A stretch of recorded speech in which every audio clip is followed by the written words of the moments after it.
বাফুফে এবার দুই সেরা কোচের একজনকে নিবে দলে। নেইমারের দেওয়া ব্রাজিলকে স্বর্ণ জেতানো কোচকে নিতে বছরে গুনতে হবে 4,41,00,000 টাকার বেশি। আর যদি ওয়েলস জাতীয় দলের সাবেক কোচকে নিতে চায় তবে লাগবে 3,68,00,000 টাকারও বেশি। অর্থাৎ মাসে একজনের 36 লক্ষ ও অন্যজনের বেতন দাঁড়াবে প্রায় 30 লক্ষেরও বেশি। তবে কোন কোচ বেশি যোগ্য বাংলাদেশের জন্য? ভিন্ন এক জগতে ঢুকেছে বাংলাদেশ ফুটবল ফেডারেশন বাফুফে। নামি দামি খেলোয়াড়দের পর এবার বড় কোচ দলে ফেরাচ্ছে তারা। প্রথমবারের মতো নিয়োগ দিয়ে কোচ নির্বাচনের কালে বড় চমক আসে দুটি নাম। একজন ব্রাজিলকে স্বর্ণ জেতানো কোচ, অন্যজন ওয়েলস সহ লা লিগার বড় বড় ক্লাবের কোচিং করানো কোচ। তবে ভাবা হচ্ছিল আর যাই হোক এত বড় মানের কোচের দিকে ঝুঁকবে না বাফুফে। তবে তাও মিথ্যা প্রমাণ করে এখন আলোচনায় সেই দুই বড় কোচই। ব্রাজিল থেকে নেইমারের হস্তক্ষেপে নাম দিয়েছেন মিকেল গড়পড়তা কোনো কোচ নন, বয়সটা 57 বছর।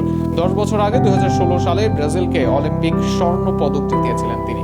নেইমারের কিছুদিন আগে খেলে আসা সৌদির সেরা দল আল হিলাল ও অ্যাথলেটিকো মিনেইরোর মতো ক্লাবগুলোতে কাজ করার অভিজ্ঞতা আছে তার। অন্যদিকে প্রোফাইলটা ক্লাব ফুটবলে আরো ভারী কোলম্যানের। 55 বছর বয়সী কোলম্যান ওয়েলস জাতীয় দলের কোচ ছিলেন। এছাড়াও লা লিগার সুনামধন্য ক্লাব রিয়াল সোসিয়েদে ছিলেন তিনি। শুধু তাই নয়, প্রিমিয়ার লিগের ফুলহ্যাম, সান্ডারল্যান্ড ও কভেন্ট্রি সিটির মতো ক্লাবগুলোর দায়িত্ব সামলেছেন এই কোচ। তিনি সর্বশেষ কোচ ছিলেন গ্রিক ক্লাব অ্যাস্টেরাস ত্রিপোলিসের। এই বছরই এই ক্লাবের দায়িত্ব ছাড়েন।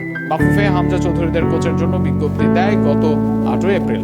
তাদের কোচ হিসেবে হ্যাভিয়ার কাব্রেরার মেয়াদ গত এপ্রিলে শেষ হয়েছে।